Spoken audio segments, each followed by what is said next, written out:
یا علی مدد، آج ہم سورہ مزمل کو پڑھیں گے اور دیکھیں گے کہ اس میں کیا باتیں کی گئی ہیں۔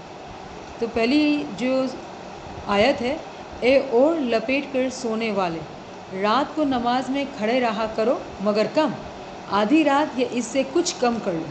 تو کہا جا رہا ہے کہ سونے والے سے کہ جو تم آرام کی نیند میں سوئے ہوئے ہو، اٹھ کے کھڑے ہو کے نماز کرو، یعنی خدا کی عبادت کرو، لیکن پوری رات نہیں کرو، کچھ کم۔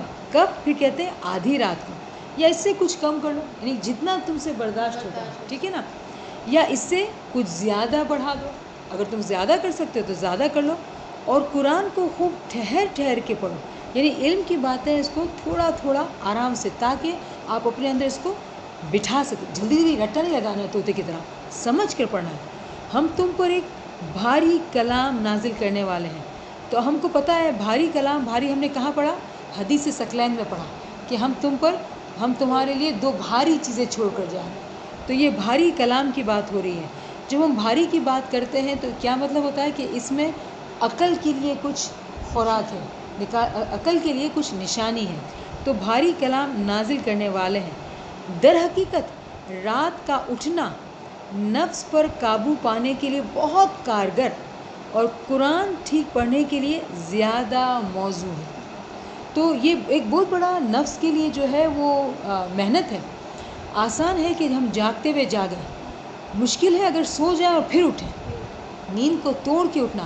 تو آپ کو پتہ نا کہ ہر قسم کی عبادت کا فائدہ اس کی ریاضت کے اوپر ڈیپینڈ کرتا ہے۔ عبادت کا فائدہ رات کے سونے سے پہلے اگر ہم تسبیح، عبادت، بندگی جو بھی کرتے ہیں اس کا فائدہ ہے، لیکن اس کا انعام کمپیریٹیولی اگر نیند میں سو کے جب اٹھتے ہیں تو زیادہ فائدہ، کیونکہ آپ نے نیند کو توڑا، میٹھی نیند کو توڑا، بستر کو چھوڑا، عبادت کی، اپنے نفس کو مارا، ٹھیک ہے نا، نفس کو آپ نے چوٹ پہنچائی۔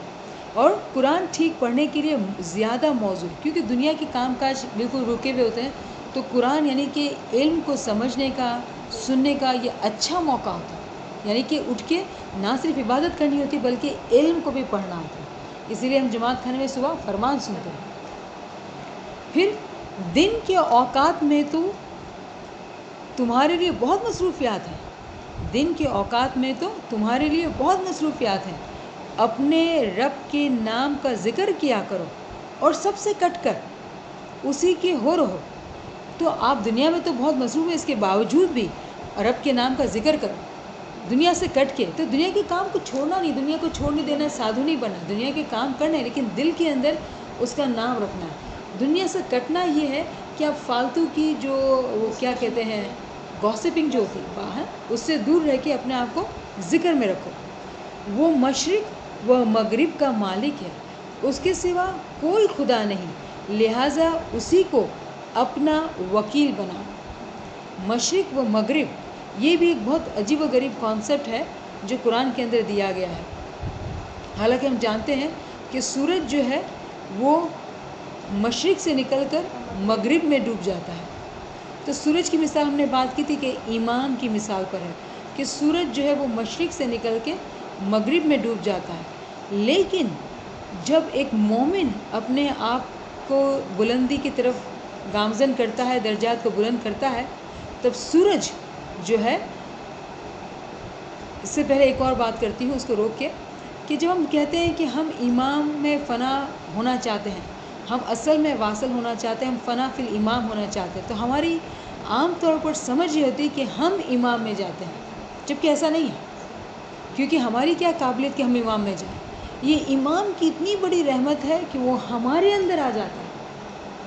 پھر ہم نے بات کی تھی کہ میں اس میں کہ وہ مجھ میں، یہ سر قیامت ہے، قیامت کا راز ہے کہ ہم کہیں نہیں جاتے ہیں، وہ اپنی مہربانی سے ہمارے اندر آ جاتا ہے۔ تو تب پتہ ہے کیا ہوتا ہے؟ سورج جو ہے مغرب سے نکل کے مشرق میں ڈوبتا ہے۔ سورج یعنی کہ امام مغرب سے نکل کے مشرق جو کہ مومن ہے اس میں ڈوب جاتا ہے۔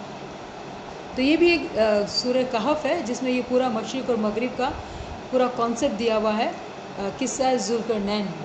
انشاءاللہ کبھی اس پہ بھی بات کریں گے۔ وہ مشرق و مغرب کا مالک ہے، اس کے سوا کوئی خدا نہیں، لہٰذا اسی کو اپنا وکیل بنانا۔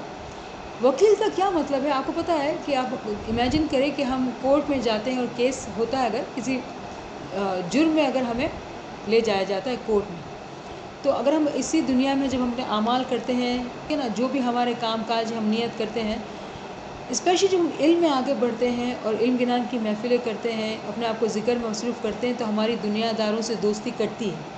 تو لوگ ہمیں الزام دیتے ہیں کہ بھئی آپ تو جو ہے وہ بہت ہی اپنے آپ کو بڑا سمجھتے ہو، یا آپ جو ہے وہ اب تو آپ کے پاس وقت نہیں ہے. ارے الٹی جو بھی باتیں ان کے دماغ میں آتی کہتے ہیں، ٹھیک ہے، ہم کو جج کرتے ہیں. لیکن ریممبر کہ قرآن میں یہ حکم دیا گیا ہے کہ خدا کو تم اپنا وکیل بنا لو، علی اللہ کو تم اپنا وکیل بنا لو. تو جج کون ہے ہمارا؟ علی اللہ ہے. اب عقل مند آدمی کیا کرتا ہے؟ علی اللہ کو اپنا وکیل بنا لیتا ہے. جب وہ وکیل ہے تو جیت کس کی ہوگی؟ کس کی؟ ہماری ہوگی نا. ہمارا وکیل بھی وہ، جج بھی وہ، تو جیت کس کی ہوگی؟ ہماری ہوگی نا. ہمارا اگر وکیل ہماری وکالت اگر امام کریں گے، ہم جیت جائیں گے. تو عقل مند آدمی جو نا وہ موتیوں کو چنتا ہے. تو موتی جو سب سے بڑا جو ہے کہ جج تو فیصلہ کرنے والا تو خدا ہی ہے، لیکن اگر ہمارا وکیل بھی خدا ہو تو، یعنی کہ ہم اپنا بھروسہ، اپنی تمام نیتیں، خواہشات، امیدیں اسی کو دے دیں، کتنا ہی اچھا ہو. ٹھیک ہے نا. تو ہمارا کیس، اگر ہم نے گناہ بھی کیے ہیں، اگر ہم نے غلطیاں بھی کی ہیں، لیکن اگر ہم نے ایمان اپنا پکا رکھ کے امام کے ذکر کو، امام کے فرامین پہ عمل درآمد کیا ہے، اور امام کو اپنا وکیل بنا کے اس کو کہہ دیا حسبنا اللہ و نعم الوکیل و نعم المولا و نعم النصیر، کہ تو ہی میرا وکیل ہے، تو ہی مجھے کافی ہے، تو کیا ہوگا؟ فیصلہ تو ہمیں جیتنا ہے. وہ جج کے سامنے جج بھی وہ اور وکیل بھی وہ، فیصلہ ہمارے حق میں ہوگا. پھر کیا ہوگا؟ اور جو باتیں لوگ بنا رہے ہیں ان پر صبر کرو اور شرافت کے ساتھ ان سے الگ ہو جاؤ. یہ آیت ہمارے لیے ہے آج. جو لوگ باتیں بنا رہے ہیں ان پر صبر کرو. کبھی کمپلین نہیں کرنا، کسی سے شکایت نہیں کرنی کبھی بھی، کیونکہ وہ نہیں جانتے ہم کیا کریں. ہمارا وکیل کون ہے؟ ہم نے اس کو سب کچھ بتا دیا کہ ہم کیا کریں. صبر کرو اور شرافت کے ساتھ. شرافت کا لفظ جو ہے سمجھنا پڑے گا کہ شریف سے نکلا ہے. تو شریف جو ہم سمجھتے ہیں دنیا میں کہ کریکٹر اچھا ہونا چاہیے، رائٹ. تو ہمارا کریکٹر کو کون جج کرنے والا، کون جانتا ہے؟ امام جانتا ہے. اگر ہم نے اپنے لیے شرافت کو پسند کیا ہے تو ہم اس راستے پہ چل رہے ہیں، تو جب شرافت اپنائی ہے تو ایسے لوگ جو باتیں کرتے ہیں ان سے کیا کرنا ہوگا؟ دور ہٹ جانا ہوگا. اور جو لوگ باتیں بنا رہے ہیں ان پر صبر کرو اور شرافت کے ساتھ ان سے الگ ہو جاؤ. ابھی فرمان، یہ حکم آ گیا ہے. ان جھٹلانے والے خوشحال لوگوں سے نمٹنے کا کام تم مجھ پر چھوڑ دو. کیا بات ہے، سبحان اللہ. ان جھٹلانے والے خوشحال لوگوں سے نمٹنے کا کام تم مجھ پر چھوڑ دو اور انہیں ذرا کچھ دیر اسی حالت پر رہنے دو. کیا ہوتا ہے کہ ہم جب لوگ دنیا میں اپنے آپ کو عقل مند سمجھتے ہیں، اپنی دنیا داری کو بہتر سمجھتے ہیں اور ہمیں جو ہے وہ چھوٹا سمجھتے ہیں یا بے عقل سمجھتے ہیں، تو وہ ان کی عقل ہے. ان جھٹلانے والے خوشحال لوگوں سے نمٹنے کا کام تم مجھ پر چھوڑ دو اور انہیں ذرا کچھ دیر اسی حالت پر رہنے دو. تو آپ کو پتہ نا کہ جب ماں باپ ہوتے ہیں اور بچے جب ماں باپ کی بات نہیں مانتے تو ماں باپ کیا کرتے ہیں؟ بچوں کو اگنور کر دیتے ہیں، چھوڑ دیتے ہیں. اسی طرح سے یہاں پہ خدا یہی فرما رہے ہیں کہ جو لوگ اپنے آپ کو خوشحال سمجھتے ہیں، عقل مند سمجھتے ہیں، ٹھیک سمجھتے ہیں، اور وہ خدا کے احکامات کو جھٹلاتے ہیں، تو کیا کہتے ہیں خدا؟ کہ ان کی فری ول سے اگر وہ نہیں مان رہے تو ان کو ان کے ہاتھ پہ چھوڑ دو. ریممبر کہ ہمارا جو فیصلہ ہے وہ فری ول کا ہے، کہ ہم اپنی مرضی سے اس بات کو مانتے ہیں یا نہیں مانتے ہیں. ہمارے پاس بھاری بیڑیاں ہیں اور بھڑکتی ہوئی آگ اور حلق میں پھنسنے والا کھانا اور دردناک عذاب. تو یہ کیا بات ہو رہی ہے؟ ہمارے پاس بھاری بیڑیاں ہیں اور بھڑکتی ہوئی آگ. جیسے ہم نے بات کی تھی کل بھی کہ یہاں پر جو بیڑیوں کا مقصد ہے وہ یہ ہے کہ اگر ہمارے پاس ہمارے کانسیپٹس اگر غلط ہیں، ہمارے جو نظریات ہیں وہ غلط ہیں، تو وہی ہم کو بھاری بیڑیاں بنا کر ہمارے پیروں میں ہم خود جکڑے ہوئے ہوتے ہیں. اور اس کو توڑنے کے لیے، یعنی ہمارے ان کانسیپٹس کو درست کرنے کے لیے اگر ہم محنت نہیں کرتے ہیں تو وہی بیڑیاں ہمارے لیے کیا بن جاتی ہیں؟ بھڑکتی ہوئی آگ اور حلق میں پھنسنے والا کھانا اور دردناک عذاب. یعنی کہ علم کی کمی سے کیا ہوتا ہے کہ ہم علم کانسیپٹس میں رہنا پسند کرتے ہیں، کیونکہ علم سے کیا ہوتا ہے؟ عقل کھلتی ہے. عقل کھلنے سے کیا ہوتا ہے؟ جو ہمارے غلط نظریات ہوتے ہیں وہ ٹوٹتے ہیں اور ہمارے لیے علم کے رستے کھل کے آسانیاں ہوتی ہیں. علم سے صراط مستقیم بہت آسان ہے، لیکن جب ہم علم نہیں لیتے ہیں تو صراط مستقیم جو ہے بہت مشکل ہو جاتا ہے. اور اس آن ٹاپ آف دیٹ جب ہم فری ول سے جو ہے ہم یہ کہتے ہیں کہ نہیں ہمارے پاس زیادہ عقل ہے، ہم جانتے ہیں. آپ کو پتہ ہے لوگ علم کیوں نہیں لیتے ہیں؟ 2 وجوہات ہوتی ہیں. ایک وجہ تو یہ ہوتی ہے کہ وہ کہتے ہیں کہ بھئی جو میں جانتا ہوں وہ بہت ہے، یعنی کہ میں زیادہ جانتا ہوں، مجھے اور جاننے کی ضرورت نہیں ہے. تو یہ کیا ہوا کہ آپ نے جو ہے اپنے آپ کو جو ہے وہ سپیریئر سمجھا، بڑائی میں ڈالا، اور آپ نے علم کو حاصل نہیں کیا. دوسرا جو وجہ ہوتی ہے کہ وہ لوگ علم نہیں لیتے ہیں، وہ اس لیے کہ اگر وہ یہ کہیں کہ ہم آپ کا علم لیں اور آپ صحیح ہیں، تو ان کو یہ ماننا پڑے گا کہ پچھلی جتنی دفعہ بھی انہوں نے ہمیں غلط کہا ہے وہ غلط تھا، خود کو غلط ثابت کرنا پڑے گا. تو وہ جو ہے ان 2 وجوہات سے لوگ جو ہے علم سے دور رہتے ہیں. علم لینے والوں کے دل میں جو ہے وہ عاجزی ہوتی ہے. کیوں؟ کہ یہ ماننا ہوتا ہے کہ بھائی مجھے علم نہیں ہے، میں علم حاصل کرنا چاہتا ہوں. تو علم ہم جب مختلف عمر میں لیتے ہیں تو ہم اتنی بڑی عمر میں یہ کہنا کہ مجھے نہیں آتا ہے، یہ عاجزی کی نشانی ہے. ورنہ بہت مشکل ہے لوگوں کے لیے عاجز ہونا. جیسے میری اردو بہت اچھی ہے لیکن میں سے نہیں پڑھی جاتی اردو ابھی. پڑھ کیا ہوتا. تو آپ نے یہ بولا کہ آپ اردو نہیں پڑھ سکتے تھے، لیکن جو ہے آہستہ آہستہ آپ کی اردو بہتر ہو گئی. ہم یہ بات کر رہے ہیں. تو ہم حضور صلی اللہ علیہ وسلم کی مثال لیتے ہیں کہ جب جبرائیل ہمارے پاس آئے، ان کے پاس آئے تو کیا کہا؟ پڑھ. تو لوگ کیا سمجھتے پتہ ہے کہ حضور صلی اللہ علیہ وسلم کے پاس دنیا میں کوئی تعلیم نہیں تھی، ان کو پڑھنا نہیں آتا تھا، جبکہ یہ بات غلط ہے. حضور صلی اللہ علیہ وسلم دنیا بانے بہت پڑھے لکھے تھے. وہ بی بی خدیجہ کے کتنے بزنسز کو سنبھالتے تھے، اکاؤنٹس رکھتے تھے. سو ہی واز ویری ایجوکیٹڈ. وہ جب کہہ رہے تھے مجھے پڑھنا نہیں آتا تو وہ کہتے تھے یہ روحانیت مجھے سمجھ نہیں آتی، مجھے پڑھنا نہیں آتا ہے. تو جبرائیل کیا کہتے ہیں؟ پڑھ خدا کے حکم سے. جب ہم کو خدا کا حکم آ جائے، ہمارے دل کے اندر یہ روشنی آ جائے کہ ہمیں تو پڑھنا ہی ہے، یہ علم حاصل کرنا ہی ہے، تو پھر گھبرانا نہیں، پڑھتے جانا، آئے نہ آئے بس پڑھتے جانا. تو کیا ہوگا؟ وہ خود بخود آ جائے، وہ خود بخود سکھا دے گا. کون سکھا دے گا؟ فرشتے آ کے مدد کرتے ہیں. جیسے جبرائیل ان کے پاس آئے، ان کی مدد کی. تو ہمیں بھی یہ یقین ہونا چاہیے کہ ہمارے پاس بھی فرشتے آئیں گے، ہماری مدد کریں گے، ہمیں سکھائیں گے. پھر کہتے ہیں یہ اس دن ہوگا جب زمین اور پہاڑ لرز اٹھیں گے، اور پہاڑوں کا حال ایسا ہو جائے گا جیسے ریت کے ڈھیر ہیں جو بکھرے جا رہے ہیں. یہ اس دن ہوگا جب زمین، آپ کو پتہ نا کہ ہم نے بات کی تھی کہ یہاں پہ جو ہے ایسے الفاظ ہیں جن کو کوڈز کی طرح یوز کیا گیا، اور ہر چیز خدا کی کتاب میں، ہر چیز خدا کے دین میں زندہ ہے. تو جب ہم نے زمین کی بات کی تھی تو زمین کون ہے؟ ایک مومن. اگر ہم پہاڑ کی بات کرتے ہیں تو پہاڑ کیا ہے؟ ہماری عقل. تو یہ اس دن کی بات ہے. کس دن کی؟ جب زمین اور پہاڑ لرز اٹھیں گے. یعنی کہ مومن اس دن، اب دین بھی زندہ ہے، ہمیں دن کو پہچانا ہے. یہ کس دن کی بات ہو رہی ہے؟ کون سا دن؟ مالک یوم الدین، قیامت کے دن کا مالک.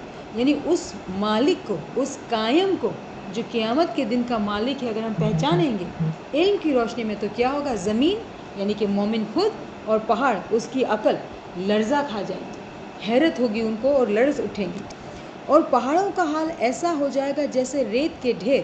کیوں ایسا ہو جائے گا؟ ہر انسان کو اپنے اندر یہ محسوس ہوتا ہے کہ وہ بہت سمارٹ ہے، بہت عقل مند ہے. لیکن اس دن، یعنی کہ اس دن جب قائم کو ہم جان لیں گے، قائم تک پہنچ جائیں گے، تو ہماری عقل جو کہ پہاڑ کی طرح ہے وہ ذرہ ذرہ ہو جائے گی، ریت کی طرح ذرہ ذرہ ہو جائے گی. کیوں؟ کہ ہمارے وہم و گمان میں بھی نہیں تھا کہ یہ حقیقت ہے، یہ قیامت ہے، یہ قائم ہے. جو بکھرے جا رہے ہیں، یعنی کہ وہ بکھرتے چلے جائیں گے، پہاڑ جو ہے وہ ذرہ ذرہ ہو کے بکھر جائیں گے. یہ اسی طرح کی مثال ہے کہ جب موسیٰ نے کہا کہ مجھے خدایا تیرا دیدار کرنا ہے، تو خدا نے کیا فرمایا کہ تو میرے دیدار کو برداشت نہیں کر پائے گا. تو کیا ہوا؟ اس نے ضد کی، اور جب دیدار دیا گیا تو کیا ہوا؟ کہتے ہیں کہ وہ ان کے ہوش اڑ گئے، وہ بے ہوش ہو گئے. تو کیا ہوا؟ بے ہوش ہو گئے مطلب وہ فزیکلی بے ہوش ہو کے گر نہیں گئے تھے، یعنی کہ مقصد یہ تھا ان کے ہوش اڑ گئے تھے، یعنی کہ وہ ہکا بکا رہ گئے تھے. جب دیدار کیا تو ان کو یقین ہی نہیں آیا کہ کیا یہ خدا ہے. تم لوگوں کے پاس ہم نے اسی طرح ایک رسول تم پر گواہ بنا کر بھیجا ہے. رسول کو تم پر گواہ بنا کر بھیجا ہے. تو رسول جس زمانے میں قرآن نازل ہوا حضور صلی اللہ علیہ وسلم تھے، لیکن ہم تمام آج بھی ہمارے اندر ایک رسول ہے جس کو ہم اپنی کانشسنس کہتے ہیں. اگر ہم اس پہ کام کرتے ہیں، اس کانشسنس کو ہم زندہ کرتے ہیں. ریممبر ہم نے بات کی کہ ہمیں اپنے آپ کو زندہ کرنا ہے، ادروائز ہم انسان تو ہے لیکن مردہ ہیں، جانور نما انسان، ہم مردہ ہیں، ہمیں اپنے آپ کو زندہ کرنا ہے. تو جب زندہ کرتے ہیں تو کیا ہوتا ہے کہ ہم جب تسبیحات کرتے ہیں تو یہ فرشتے جب ہماری مدد کرتے ہیں تو ہمارے سیلز کے اندر زندگی آتی ہے. تو وہ فرشتے ہمارے کانشیسنیس کو جب جگا دیتے ہیں تب کیا ہوتا ہے، ہم اس رسول کی باتوں کو سن سکتے ہیں. کیا مطلب ہوا؟ ہم نے بات کی تھی کہ نفس بھی 3 قسم کی ہوتی ہے. جو نفس ہمیں حکم کرتی ہے کہ جاؤ اچھے کپڑے پہننے، اچھا کھانا، تھک گئے آرام کرنا ہے، کمر لمبی کرنی ہے، جماعت خانے کل جائیں گے، صبح کل اٹھیں گے. یہ تمام جو خواہشات ہیں وہ نفس امارہ کی ہے، وہ نفس جو ہم کو آرڈر کرتی ہے. لیکن جو مومن اس حقیقت کے راستے پر چلتا ہے اور نفس امارہ کو ٹرانسفارم کر کے نفس لوامہ بناتا ہے، یہ قرآن کے اندر سے ٹرم ہے، وہ نفس جو کانشیس ہو گئی ہے، وہ نفس جس کو امام کی طرف سے گائیڈنس مل رہی ہے، اسے نفس لوامہ کہتے ہیں. یعنی کہ جب یہاں پہ جو بات کی جا رہی ہے کہ تمہیں ایک رسول پر گواہ بنا کر بھیجا، یعنی کہ وہ کانشیسنیس، وہ نفس جب ٹرانسفارم ہو کے نفس لوامہ بنتی ہے تو وہ کانشیسنیس اویک ہو جاتا ہے اور ہم کو گائیڈ کرتا ہے کہ دیکھو تم یہ غلط راستے پر غلط کام کرو. ایک شخص جو نفس امارہ کا غلام ہے اسے یہ آواز نہیں آتی، وہ ہمیشہ نفس کی پیروی کرتا ہے، نفس کی غلامی کرتا ہے. لیکن جو شخص علم کے راستے پہ چلتا ہے تو نفس امارہ نفس لوامہ میں ٹرانسفارم ہوتی ہے. پھر اگر وہ شخص گیو اپ نہیں کرتا ہے، اس راستے پہ چلتا ہی رہتا ہے تو آگے چل کے اس کا نفس مطمئنہ بن جاتا ہے. یعنی کہ وہ نفس جو ہمیشہ اطمینان میں، ہمیشہ سکون میں ہے، اس کو کوئی اوپر نیچے کچھ بھی نہیں ہوتا، وہ ہمیشہ مطمئن رہتی ہے. پھر یہاں کہا جا رہا ہے جس طرح ہم نے فرعون کی طرف ایک رسول بھیجا تھا. تو کون تھا وہ رسول؟ موسیٰ. جب فرعون نے اس رسول کی بات نہ مانی تو ہم نے اس کو بڑی سختی کے ساتھ پکڑ لیا. بات یہاں فرعون کی ہو رہی ہے، لیکن ریممبر ہم نے بات جو شروع کی تھی وہ ہم نے اپنے آپ سے کی تھی کہ ہمارے ہر ایک کے اندر ایک رسول کو ہم پر گواہ بنایا گیا، کانشیسنیس کو گواہ بنایا گیا ہے، ہر چیز کا ریکارڈ ہو رہا ہے. تو جب رسول کسی کے پاس آتا ہے اور اگر اس کی بات ہم نہیں سنتے ہیں، ہم اس کو جھٹلاتے ہیں تو کیا ہوتا ہے؟ اس کو بڑی سختی کے ساتھ پکڑ لیا جاتا ہے. جس طرح سے فرعون نے اس رسول کی بات نہ مانی تو ہم نے اس کو بڑی سختی سے پکڑ لیا. وہ سختی کیا ہے؟ وہ قیامت کی سختی ہے. اگر تم ماننے سے انکار کرو گے تو اس دن کیسے بچ جاؤ گے؟ پھر آپ ہماری بات کریں تو قرآن کے اندر جو ہے نا، جو بھی علم ہے وہ کسی دوسرے کے لیے نہیں، ہمارے اپنے لیے، میرے اپنے لیے. تو یہ تمام باتیں جو نصیحتیں ہو رہی ہیں، تنبیہ ہو رہی، وہ میرے اپنے لیے ہو رہی، مجھے اپنے آپ کو دیکھنا ہے. تو قرآن جب بھی ہم پڑھتے ہیں ہم اپنی بات کرتے ہیں، دوسروں کی نہیں، اپنی بات کرنا، پرسنلائز کرنا ہے قرآن. تو کیا کہہ رہے ہیں کہ اگر ہمارے پاس رسول آئے اور ہم نے ماننے سے انکار کر دیا تو کیا ہوگا؟ کیا کہتے ہیں؟ اس دن کیسے بچ جاؤ گے؟ کون سا دن کی بات ہو رہی ہے؟ قیامت کے دن، آخر زمانہ. جو بچوں کو بزرگ کر دے گا. ہم کچھ دیر پہلے ہی بات کر رہے تھے قیامت کے زمانے میں بچے بزرگ پیدا ہوتے ہیں، تو یہ آ گیا کہ بچوں کو جو بزرگ کر دے گا. قیامت کا زمانہ ایسا ہے جو بچوں کو بزرگ کر دے گا اور جس کی سختی سے آسمان پھٹا جا رہا ہوگا. تو یہ قیامت کے دن کی نشانیاں ہیں. کیا نشانیاں ہیں؟ جو بچوں کو بزرگ کر دے گا اور جس کی سختی سے آسمان پھٹا جا رہا ہوگا. قیامت کی سختی ایسی عجیب و غریب ہوگی کہ آسمان پھٹ جائے گا. تو ہم نے کل رات کو ہی بات کی کہ ایک زمین ہوتی ہے، یعنی کہ جو مستجیب، اور مستجیب کا آسمان کون ہوگا؟ معزوم، یعنی اس کے اوپر کا درجہ. یہ وہ زمانہ ہے جو اوپر کے درجے بھی پھٹ رہے ہوں گے. پھٹ رہے ہوں گے مطلب کیا؟ کشادہ ہو رہے ہوں گے، کھل رہے ہوں گے. کس لیے؟ کہ وہ نیچے کے درجوں کو اپنے اندر سما لیں. جیسے کہ ہم نے بات کی کہ ڈائمنڈ جوبلی میں حاضر امام نے ہم پر یہ عنایت کی کہ ہمیں ایک دم سے دائی کے درجے پر نامینیٹ کر دیا، کہ دائی بنا دیا ہمیں. یعنی کہ وہ زمانہ ہے، قیامت کا زمانہ وہ زمانہ ہے کہ آسمان یعنی اوپر کے درجے کشادہ ہو جائیں گے اور ہمیں اس میں فنا کر دیا جائے گا. اللہ کا وعدہ تو پورا ہو کر ہی رہنا ہے. خدا کا وعدہ ہمیشہ یقیناً ہو کے ہی رہتا ہے. یہ ایک نصیحت ہے. اب جس کا جی چاہے اپنے رب کی طرف جانے کا راستہ اختیار کرے. سبحان اللہ. ٹھیک ہے، تو نصیحت ہو گئی. اب جس کا جی، کس کا جی؟ یعنی کہ اگر آپ کی مرضی سے، آپ کی فری ول سے اس نصیحت کو اگر آپ فالو کریں گے تو آگے جانے کا راستہ آپ کو مل جائے گا. اے نبی، تمہارا رب جانتا ہے کہ تم کبھی 2/3 رات کے قریب اور کبھی آدھی رات اور کبھی 1/3 اور کبھی 1/3 رات عبادت میں کھڑے رہتے ہو، اور تمہارے ساتھیوں میں سے بھی ایک گروہ یہ عمل کرتا ہے۔ یعنی کہ نبی رات کے 2 حصے میں، رات میں 3 حصے ہوتے ہیں نا، وہ ایک اے نبی تمہارا رب جانتا ہے کہ تم کبھی 2/3 یعنی کہ 2 حصے رات میں سے ہے نا، 2 حصے، کبھی آدھی رات،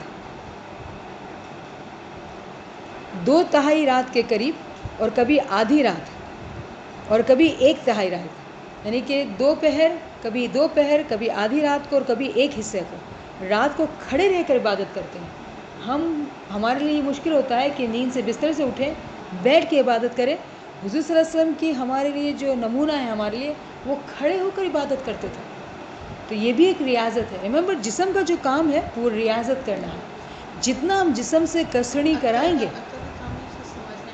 عقل کا جو کام ہے وہ علم کو لینا اور اپنی عقل کو کھولنا، جسم کا کام ہے ریاضت کرنا، اتنا وقت بیٹھنا، اتنا وقت کھڑا ہونا، اس میں ٹائم ڈالنا جسم کو، تو وہ بھی ہماری جسم کی ریاضت ہے۔ تو حضور صلی اللہ علیہ وسلم جو اس طرح سے ریاضت کرتے تھے، اور پھر کہتے ہیں کہ اس زمانے میں بھی ایک گروہ ایسا تھا جو یہ عمل کرتا تھا، تو بے شک یہ یقینی ہے کہ آج بھی ایک ایسا گروہ ہے جو یہ عمل کرتا ہے، بالکل بے شک۔ اور یہ بات بھی درست ہے کہ اسماعیلیوں میں سے ہی وہ ایک گروہ ہے جو یہ عمل کرتا ہے، جو رات کو اٹھ کے کھڑے ہو کے عبادت کرتا ہے۔ تو آپ کا یہ سوال ہے کہ کیا یہ گروہ صرف اسی زمانے میں تھا اور کون تھا؟ تو اس کی مثال کو اس طرح سے لیتے ہیں کہ جب حضور صلی اللہ علیہ وسلم نے مولا علی کی امامت کا اعلان کیا، اس وقت تقریباً 10,000 لوگ تھے جنہوں نے اس اعلان کو سنا غدیر خون کے مقام پر کہ جس کا میں مولا، اس کا علی مولا۔ پھر مولا علی کا کہنا ہے کہ اگر میرے ساتھ 40 لوگ ہوتے تو میں اپنی امامت کا اعلان کر دیتا۔ آپ کو یہ بات سنی ہے آپ نے؟ تو اس کا مطلب مولا علی کے ساتھ جو ان کے ساتھی تھے وہ 40 لوگ بھی نہیں تھے۔ تو اس کا مطلب یہ ہوا کہ ہر دفعہ جب ایک بڑا گروہ ہوتا ہے، اس کے اندر چھوٹا گروہ بھی ہوتا ہے جو ہدایت کو مکمل طریقے سے فالو کرتا ہے۔ حکم تو سب کو ہے کہ علم حاصل کریں۔ گولڈن جوبلی کے فرمان ہے جس میں مولانا نے فرمایا ہے کہ جہاں علم کی کلاسز ہوتی ہیں وہاں آپ علم لینے جائیں۔ یہ نہیں کہا RSC کی کلاسز، یہ نہیں کہا، علم کی کلاسز ہوتی ہیں وہاں علم لینے جائیں۔ ہم میں سے کتنے لوگ ہیں جنہوں نے اس فرمان کو مکمل طریقے سے مانا اور گولڈن جوبلی سے ڈائمنڈ جوبلی تک تمام علم کی کلاسز کو اٹینڈ کیا، باقاعدگی سے اٹینڈ کیا؟ تو ہم کیا کرتے ہیں؟ سلیکٹیولی فرمان کو مانتے ہیں، لیکن ایک گروہ ایسا ہوتا ہے جو مکمل طریقے سے ہر فرمان کو مانتا ہے۔ تو ایک گروہ اس زمانے میں بھی تھا اور ایک گروہ اس زمانے میں بھی ہے جو امام کے فرامین کو اسی طرح سے مانتا ہے جیسے کہ ماننے کا حق ہے۔ علی اللہ ہی رات اور دن کے اوقات کا حساب رکھتا ہے۔ ہم کہتے ہیں نا ہم بہت بزی ہیں، ہمارے پاس تو ٹائم ہی نہیں ہے، ٹھیک ہے نا، لیکن یہ علی اللہ ہی ہے جو رات اور دن کا حساب کتاب رکھتا ہے۔ اسے معلوم ہے تم لوگ اوقات کا ٹھیک شمار نہیں کر سکتے، لہٰذا اس نے تم پر مہربانی فرمائی، اب جتنا قرآن آسانی سے پڑھ سکتے ہو پڑھ لیا کرو۔ یعنی کہ کیا مطلب ہوا کہ اگر دیکھا جائے کہ دن کے اندر 24 گھنٹے ہیں، لیکن ایک مومن کے لیے 36 اور 38 گھنٹے بھی ہوتے ہیں، یہ کیسے ہو سکتا ہے؟ یہ کیسے ممکن ہے؟ تو ایک مومن شخص ہے، اس کے پاس یہ بھی وقت ہے کہ وہ جاب بھی کرے، یہ بھی وقت ہے کہ وہ علم کی کلاسز بھی کرے، یہ بھی وقت ہے کہ وہ جو ہے عبادت بھی کرے، تو کیسے ممکن ہوتا ہے؟ تو کیوں دنیا داروں کے پاس وقت نہیں ہوتا اور مومن کے پاس وقت ہوتا ہے؟ تو یہ عجیب و غریب بات ہے، رائٹ؟ ہاں، تو یہاں پہ خدا تعالیٰ یہی فرماتے ہیں کہ تم تو اوقات بھی ٹھیک شمار نہیں کر سکتے۔ تو یہاں پہ 2 باتیں ہو رہی ہیں، ایک تو وقت کی کہ ٹائم میں جو ہے مومنین کی برکت ہوتی ہے، دوسری جو بات ہے وہ یہ ہے کہ ہم نے جو حجت کی بات کی تھی، اگر آپ کو یاد ہو تو ہم نے کہا تھا کہ 12 جو ہے وہ حجت روز ہوتے ہیں اور 12 جو ہے حجت شب ہوتے ہیں، یعنی کہ ایک زمانے میں پیر جو ہیں وہ ہر زمانے میں 24 ہوتے ہیں۔ دن کی طرح عیان اسماعیلی مذہب کے اندر 12 حجت ہوتے ہیں اور 12 حجت شب ہوتے ہیں جن کو کوئی بھی نہیں جانتا، وہ چھپے ہوئے ہوتے ہیں اور امام کے مشن کو وہ مشن پر کام کر رہے ہیں۔ اسے معلوم ہے کہ تم لوگ اوقات کا ٹھیک شمار نہیں کر سکتے، لہٰذا اس نے تم پر مہربانی فرمائی، اب جتنا قرآن آسانی سے پڑھ سکتے ہو پڑھ لیا کرو. تو یعنی کہ اس میں یہ بات ہو رہی ہے کہ ہم نے حدود تو جو ہے دنیا میں رکھے ہیں، باطنی درجات دنیا میں رکھے ہیں. اگر تم کو مشکل ہوتی ہے ان حدود تک پہنچنے کے لیے تو وہ حدود جو ہے تمہارے پاس پہنچ جاتے ہیں اور تمہاری مدد کرتے ہیں. تو تم سے جتنا ہو سکے قرآن کو آسانی جتنی ہو تم اس کو پڑھ لیا کرو. جتنا بھی علم ملتا ہے اس کو پڑھ لیا کرو، سمجھ لیا کرو. اسے معلوم ہے کہ تم میں سے کچھ مریض ہوں گے. اگر یہاں بہت بڑی محفل ہو قرآن پڑھ رہے ہوں تو ہم سمجھیں جو ہم بات کر رہے تھے باطنی بیماریوں کی، کہ ہم میں سے ہر کوئی جو ہے وہ عجیب و غریب طریقے سے باطنی بیماری میں مبتلا ہے. لیکن جو مومنین ہوتے ہیں، جو اعلیٰ صفت کے جو مومنین ہوتے ہیں، وہ باطنی بیماری میں مبتلا نہیں ہوتے ہیں. تو وہ جب قرآن پڑھتے ہیں، وہ جب علم کو پڑھتے ہیں تو علم کو سمجھتے ہیں. تو ہمیں یہ بتایا جا رہا ہے کہ تم تو بیمار ہو لیکن جو لوگ پڑھ سکتے ہیں ان کے ساتھی ہو جاؤ اور جتنا آسانی سے پڑھ سکتے ہو پڑھ لو. تارا نہ ہے کچھ تو آئے لیکن پڑھ تو لو. کچھ دوسرے لوگ اللہ کے فضل کی تلاش میں سفر کرتے ہیں، یعنی کہ سالک کہتے ہیں. یہ جو ٹرم ہے مومن سالک، وہ مومن جو چلتا ہے، جو سفر کرتا ہے. سفر کئی قسم کا ہو سکتا ہے. ٹھیک ہے، اگر ہم کہیں جگہ کلاس اٹینڈ کرنے جاتے ہیں یا کہیں پہ جو ہے ہم صراط مستقیم اگر ایک رستہ ہے تو ہم اس پر کھڑے نہیں، چل کے آگے بڑھنا چاہتے ہیں. تو جو چلتا ہے وہ منزل تک پہنچتا ہے. صراط مستقیم جو ہے راستہ ہے. راستے پہ اگر میں کھڑی رہوں گی تو منزل پہ پہنچوں گی نہیں. راستے پہ چلنا مقصود ہے. تو ہمیں جو ہے صرف مومن نہیں بننا ہے، ایسا مومن بننا ہے جو مومن سالک ہے. پھر میں بات کی تھی سابق ہوئے سارے ہو کے، چلنا بھی نہیں دوڑنا ہے تاکہ جلدی سے اپنے آقا کو جا ملے. اور کچھ اور لوگ علی اللہ کی راہ میں جنگ کرتے ہیں. اب یہاں پہ جنگ کے بہت سارے معنی ہیں. ایک تو ہم نے بات کی نفس کی. تو جو لوگ چلنا جو شروع کرتے ہیں نا، ان میں سے بھی کچھ لوگ ہوتے ہیں جو جنگ بھی کرتے ہیں. کیوں امام نے بیت الخیال کو اپنا لشکر بولا؟ لشکر مطلب آرمی. آرمی کیا کرتی ہے؟ فائٹ کرتی ہے. تو یہ وہ آرمی ہے، عبادت کرنے والے لوگ وہ آرمی ہے جو اپنی نیند سے فائٹ کرتے ہیں، اپنے نفس سے فائٹ کرتے ہیں، اپنے خیالات سے فائٹ کرتے ہیں اور اس جنگ میں بازی لے جاتے ہیں. کس طرح سے؟ عبادت کر کے. ٹھیک ہے، تو یہ ایک مثال ہے عبادت کی. لیکن جب ہم قرآن پڑھنے کی بات کریں، علم کو حاصل کرنے کی بات کریں تو اس میں بھی آزمائشیں ہیں.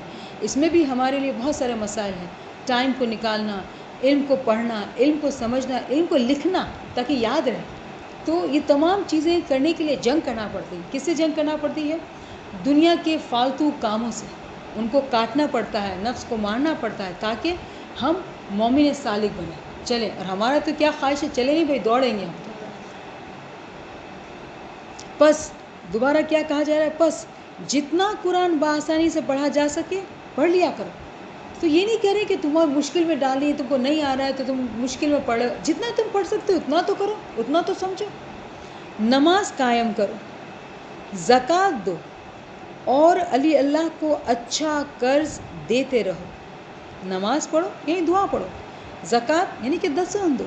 پھر ہم نے دسوند کی بھی بات کی تھی کہ دسوند بھی 3 مقامات پہ ہے: جسمانی، روحانی، عقلانی. جسمانی دسوند جو ہے وہ علم حاصل کرنا. اگر آج جو مشکلات ہے اس کو اٹھانا، اس کی شاباش، علم حاصل کرنے کی راہ میں جو مشکلات ہے اس کو اٹھانا. ایک اچھا شاگرد بننا. جیسے ہم تمام شاگرد ہیں یہاں پہ، امام ہم پر نوازش کر کے ہمیں علم سمجھاتے ہیں، سکھاتے ہیں، ہماری روح میں روشنی دیتے ہیں. تو ہم تمام پہ فرض ہیں کہ خوب محنت کر کے اچھے شاگرد بنیں. اور اس میں جو ہم قربانی دیتے ہیں پڑھنے کی، سننے کی، لکھنے کی، سمجھنے کی، ان تمام سے ہمارے جو ہے وہ ریاضت قبول ہوتی ہے اور ہماری دسوند قبول ہوتی ہے. پھر روحانی جو دسوند ہے وہ کیا ہے؟ ہماری عبادت ہے. اور جسمانی عبادت میں پیسے بھی آتے ہیں، ریمبر دیٹ، کیونکہ ہم جسم کا استعمال پیسے کمانے میں کرتے ہیں تو ہماری فزیکل روزی سے بھی دسوند نکالنا. ٹھیک ہے، تو وہ بھی دسوند ہے. پھر روحانی دسوند جو ہے ایکچولی ہماری تسبیحات اور عبادات ہے. اور عقلانی دسوند جو ہے نا وہ علم کی سمجھ ہے. علم سے جو عقل کھلتی ہے. تو جسمانی جو دسوند ہے وہ پیسے کی دسوند ہے، ہمارے وقت کی دسوند ہے، ہمارے جسم کی دسوند ہے. روحانی جو ہے وہ تسبیحات اور عبادات. عقلانی جو ہے علم کا حاصل کرنا. اور اللہ کو اچھا قرض دیتے رہو. خدا کو قرض، یہ کیسی بات ہے؟ کبھی سنا ہے؟ اچھا قرض، قرض حسنہ، خدا یہ ٹرم ہے قرآن میں، قرض حسنہ. تو یہ بڑی عجیب و غریب بات ہے کہ خدا فرماتا ہے کہ خدا کو قرض دو. یہ نا خدا کی اتنی رحمت ہے کہ جتنی تعریف کی جائے نا کم ہے. خدا فرماتا ہے کہ تم میری مدد کرو تو میں تمہاری مدد کروں گا. ارے خدا تو سبحان ہے، اس کو کیا چاہیے. لیکن وہ کہتا ہے کہ دیکھو تم مجھے ایک قدم میری طرف آؤ گے نا، اگر آؤ گے تو میں 100 قدم آؤں گا نا.